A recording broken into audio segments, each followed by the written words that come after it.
পোয়া মাছ অনেকেই খেতে পছন্দ না করলেও আমার খুবই পছন্দের একটি মাছ।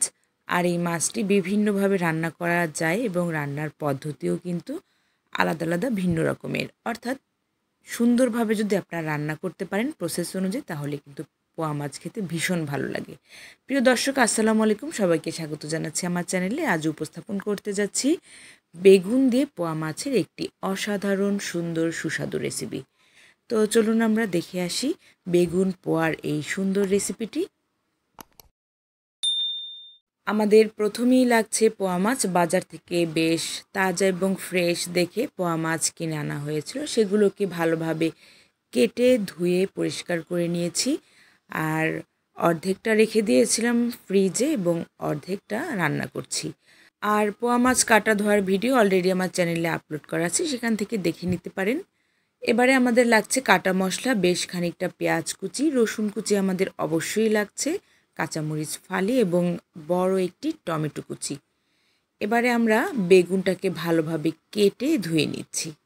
এই বেগুনগুলোকে আমরা ভেজে নেব, যার কারণে ভালোভাবে ফ্রেশ দেখে বেগুন ভালোভাবে কেটে ধুয়ে নিলাম। এবারে আমরা পোয়া মাছটাকে আগ থেকেই ধুয়ে লবণ দিয়ে রেখেছিলাম, সেগুলোকে আরেকবার ধুয়ে পানি ঝারিয়ে নিচ্ছি। তো পোয়া মাছগুলোকে আমরা এবারে ভেজে নেব। তো পোয়া মাছ আগেই বলেছিলাম বিভিন্নভাবে রান্না করা যায়, ভাজা ছাড়াও কিন্তু রান্না করা যায়, তবে আজ আমি ভেজে রান্না করব। সেজন্য ভালোভাবে ধুয়ে পানি ঝারিয়ে লবণ এবং হলুদ সাথে এক টুকরো লেবু ফালি দিয়ে দিলাম। তো সমস্ত উপকরণ ভালোভাবে মেখে আমরা এটাকে ভাজতে দেব। মোটামুটি অল্প তেলে আমি ভেজে নিচ্ছি, আর আমি চেষ্টা করি যেন অল্প তেলেই রান্নাটা করা যায়। তো প্রথম ধাপ আমি দিলাম পোয়া মাছ, এক সাইড হয়ে গেলে অন্য সাইড খুব সাবধানে উল্টে দিচ্ছি। পোয়া মাছ যেহেতু একটু নরম টাইপের মাছ, ভাজতে গেলে একটু সাবধানে ভাজতে হবে। তো আমার ভাজাটা অলমোস্ট ডান, হালকা গোল্ডেন ব্রাউন কালার করে ভেজে তুলে নিয়েছি এবং পরবর্তী ধাপ আমি আরও বাকি যেগুলো ছিল সেগুলো ভেজে নিলাম। এবারে আমরা সেই তেলেই টুকরো করা বেগুনে লবণ হলুদ মাখিয়ে সেই বেগুনগুলো আমরা হালকা একটু সতে করে নিচ্ছি। খুব বেশি ভাজা ভাজা করব না, হালকা একটু ব্রাউন কালার করে ভেজে নেব। দেখতেই পাচ্ছেন কিভাবে আমি কতটা ভেজে নিয়েছি, মোটামুটি 30% পর্যন্ত সেদ্ধ হয়েছে এই টাইপ। তো এবারে আমরা রান্নায় চলে যাচ্ছি। কড়াইয়ে অল্প সামান্য তেল দিয়ে তাতে বেশ খানিকটা পেঁয়াজ কুচি দিয়ে দিলাম, রসুন কুচি দিয়ে দিলাম, এবার কাঁচামরিচ ফালিও দিয়ে দিলাম। কাঁচামরিচ ফালি আমি অল্প কিছুটা দিয়েছি। তো এবারে হালকা একটু ভেজে পেঁয়াজটা যখন হালকা লাল হয়ে আসবে তখন আমি দিয়ে দেব টমেটো কুচি। আর টমেটো কুচিটা কিন্তু দিতেই হবে, এতে করে স্বাদ ভালো লাগবে। স্বাদ মতো লবণ দিয়ে দিলাম। লবণটা আন্দাজ মতো দেবেন, যেহেতু ভাজার সময় বেগুন মাছে লবণ ছিল। এবারে আমরা বাটা মশলা দিয়ে দিচ্ছি, পেঁয়াজ রসুন এবং আদা বাটা দিয়ে দিলাম।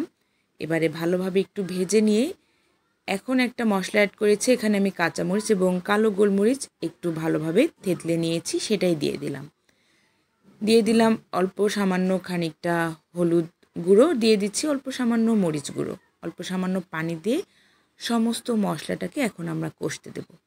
আর এখানে আমি কাঁচামরিচের ঝাল ব্যবহার করেছি, এতে করে তরকারির স্বাদটা ভীষণ ভালো লাগবে, অন্যদিকে কালারটাও বেশ ভালো আসবে।